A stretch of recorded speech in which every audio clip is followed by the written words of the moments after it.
Hey everyone, Charting Man Dan from ChartGuys.com. You know, behind every single video that we put out every single day, there's a wonderful community of traders that we want to invite you to be a part of. Try the free 7-day trial and gain access to our live market broadcasts every morning and afternoon, interact with hundreds of like-minded traders, or take part in one of our dedicated chat rooms, each led by an analyst that's there to answer your questions in real time. Our trial is risk-free with absolutely no commitment or credit card required to experience the TCG community. For those looking for a head start in technical analysis, check out our entries and exits course in the link below in the description. Get up to speed with the fundamentals of TCG technical analysis and experience over 5 hours of great community-driven trading education. Hey everyone, checking in on gold and some of these miners. So starting the day, we've kept this hourly higher low pattern, and that's what we're going to be watching really close heading into tomorrow.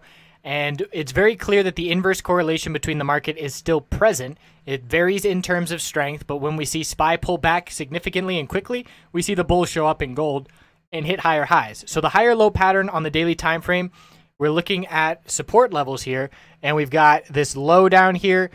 That low of consolidation is 1229.14. We've got a higher low here that we formed at 1232.69, and a couple higher lows here. So we're watching to see if the bulls can maintain these higher lows, and we have a bit of a double top at the high that we've seen on this move of 1238.97 and 1238.90. So we'll be looking to see if the bulls can break that level tomorrow to see continuation. Otherwise, it will likely result in a break of this higher low pattern, and that will indicate that we're ready to pull back. So the daily time frame had an upper wick of profit taking, a bearish reversal candlestick yesterday, but it's when you zoom into the hourly time frame and get those more details, you could see we never broke the higher low pattern. So the bulls did maintain control on the shorter term time frames, and we saw that follow through today. So that candlestick was a bit deceiving on the daily time frame. That's why you always want to be playing around, looking at zooming in, zooming out, seeing how everything looks from different perspectives.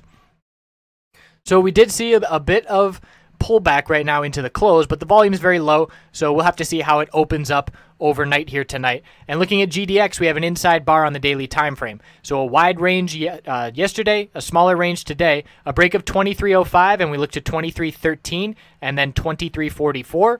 And if we get a break of 22.84, we're looking down at 22.48. So we're watching the range of the candlestick today to break tomorrow to indicate short-term direction. And the weekly time frame is showing us this 200-week support continuing to hold, but a lower high pattern showing a tightening range. So we should anticipate, if this pattern were to continue to play out, a lower high being set compared to 24.88. And as of right now, that's obviously where we stand at a lower high. So the question is, how much more upside can the bulls see on the daily time frame? We haven't really consolidated. We did consolidate yesterday and establish a new higher low.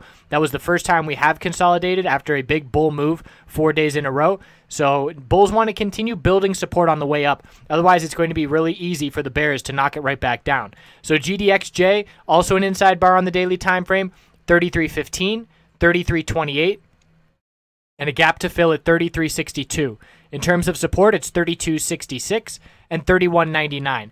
So there's that base of support, trying to hold the middle Bollinger Band on a back test. The weekly time frame is a different look, where we have a much more clear lower high, lower low pattern, and we're anticipating another lower high here. Bullish reversal candlestick last week. We're not confirming it in any significant way this week. It's a weak confirmation. Same thing here, although we did have a bit of a bullish reversal hammer 2 weeks ago on GDX, and we did confirm that last week. So just showing the minor differences where GDX still is shaping up better on the weekly time frame compared to GDXJ. So anticipating short-term continuation to the upside if the gold bulls can hold this higher low pattern. And the most important short-term level that I'm watching is 1232.69. Resistance on gold, if the bulls break to higher highs, we then have to zoom out, and the next level would be this bounce attempt up at 1241.15. You can see we bounced up there and rejected and then saw further downside. That's a pretty key resistance, because if we can get over that level, there's some decent space to the upside. I would be looking at 1245 after that. So the oversold bounce is still underway until we lose this hourly higher low pattern. And when we do lose this hourly higher low pattern, we can look to JDST for some short-term gains. The market consolidated at the end of the day. It's a bit of indecision as we head into tomorrow. If SPY and the tech sector in the market pull back, then we can expect the gold bears, the gold mining bears, JDST, to step back into control.